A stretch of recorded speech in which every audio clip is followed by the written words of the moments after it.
Այո, եւ հայտնի է թե ինչի համար ենք այսօր այստեղ հավաքվել եւ բնականաբար չեն կարող նման զգայուն թեմայի հանդեպ չցուցաբերել հետեւողականություն։ Սա վերաբերվում է մեր անկախությանը, ինքնիշխանությանը, տարածքային ամբողջականությանը եւ մենք բոլորով այստեղ քաղաքական պատկանելիության խնդիրը պետք է դնենք մի կողմ, կուսակցություններ, քաղաքական միավորումներ, սա մեր նորից եմ նշում տարածքային ամբողջականության եւ անվտանգությանն է վերաբերվում եւ բոլորս միահամուռ կերպով պետք է այս հարցին հետամուտ լինել եւ պետք է հարցը միշտ բարձրաձայն պահել, որպեսզի մենք պատասխաններ ստանանք, թե ինչու է այս ամենը տեղի ունենում։ Ես կուզենամ արդից օգտվելով դիմեմ կառավարությունում եղած մարդկանց, որոնցից շատերին ճանաչում եմ ինքս եւ իշխանության տարբեր հատվածներում աշխատող մարդկանց եւ նշել, որ դուք գտնվում եք մի իշխանության, քաղաքականության ներքո կամ վարում եք մի քաղաքականություն, որի արդյունքում դուք բոլորը դառնալու եք մեր նորօրյա Պետրոս Գետադարցներն ու Հովհաննես Սմբատները, որոնք հանուն իշխանության պահպանության վաճառեցին մեր թագավորությունը, խոսքը Բագրատունյանի թագավորության մասին է, եւ ամբողջ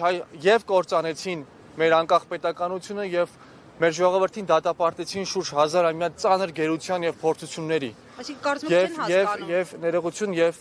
մյուս կողմից դիմելով այդ մարդկանց ասում են, որ մի դարձեք մեր նոր օրերի բոլշևիկները, որոնք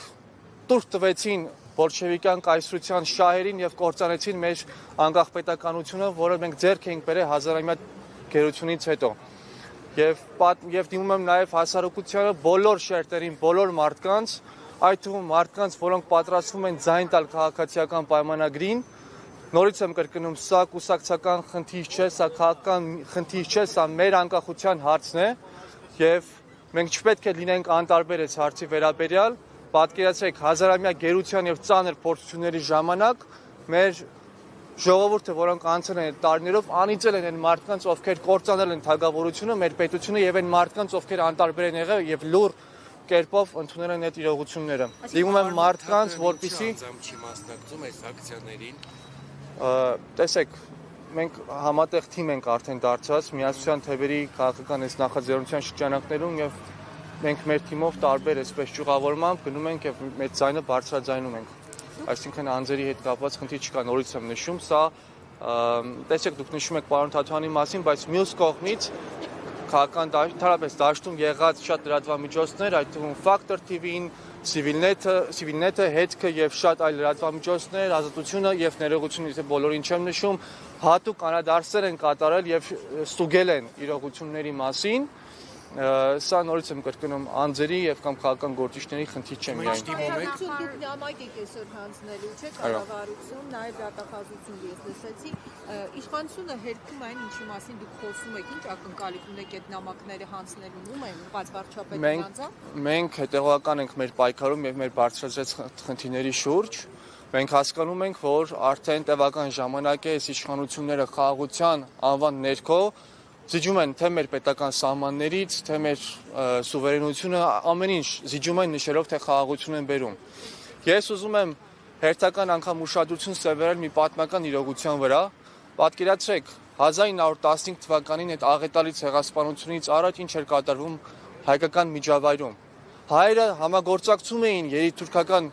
կուսակցության եւ իշխանությունների հետ, մաս էին կազմում երիտուրքական հեղաշրջմանը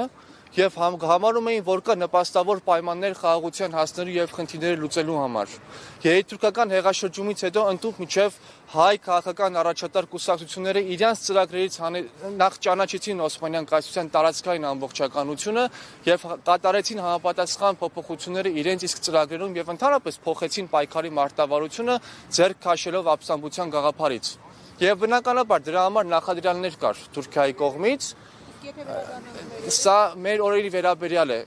Թուրքերը ազատ էին արձակում քաղբանտարկյալներին, 230 պատգամավորական տեղերից 10-ը հատկացնում էին հայերին, այսինքն քայլեր էին կատարում եւ ինչ եղավ հետո։ Այո, հայերը միամտորեն կամ շահադիտական նպատակներով հավատում էին իրողությանը։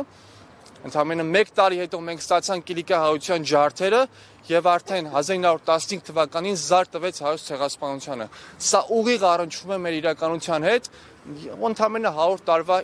իրականությունը եւ իրողությունը պետք է ուղղակի մեր պատմությունից դասեր քաղենք եւ ճիշտ քաղաքականություն ընտրենք այսօր։ Այսօր կառավարության նիստն է ընթանում զուգահեռաբար, ինչ որ մեկին հանդիպելու պահանջ ունեք այսօր։ Ոչ։ Մենք կհանձնենք նամակը, որտեղ նախ թիմակիցները արդեն պաշտպանության նախարարության մոտ մի քանի օր առաջ հանձնել են այդ նամակը,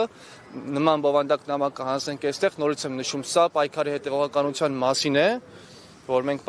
մեր բարձրաձայնած խնդիրների մասին խոսում ենք, հետևողական ներկայացնում ենք եւ ներկայացնում ենք նաեւ փաստեր եւ չենք խուսափում փաստերի հետ կապված այս բանավեճից եւ պահանջում ենք պատասխաններ։ Իսկ պաշտպանության նախարարությունից արձագանք եղավ, թե միայն այն հոլովակներ, որտեղ ներկայացնում էին, նաեւ նշել էին, որ ոչ մասնագիտական կարծիք եւ գնահատականներ են հնչում ձեր կողմից եւ լրատվամիջոցներից։ Գիտեք, դա մնացել է իշխանությունների կողմից այդ միակ բանը, որ եթե չեն կարողանում ինչ-որ հերքել, արդեն այսպես ուղղակի խոսքեր են հնչեցնում մարդկանց, լրատվամիջոցների, քաղաքական ուժերի նկատմամբ, վերջում էլ ասում են դուք բոլորը անկախության դեմ եք, չգիտեմ ինչ եք, չգիտեմ ինչ։ Սա այս իշխանությունների դիմագիծն է։ Ովքեր են իրականացրել այդ ուսումնասիրությունները, որ պաշտպանության նախարարությունը նշում է, որ ոչ մասնագետներ են եղել, ոչ պրոֆեսիոնալ են եղել։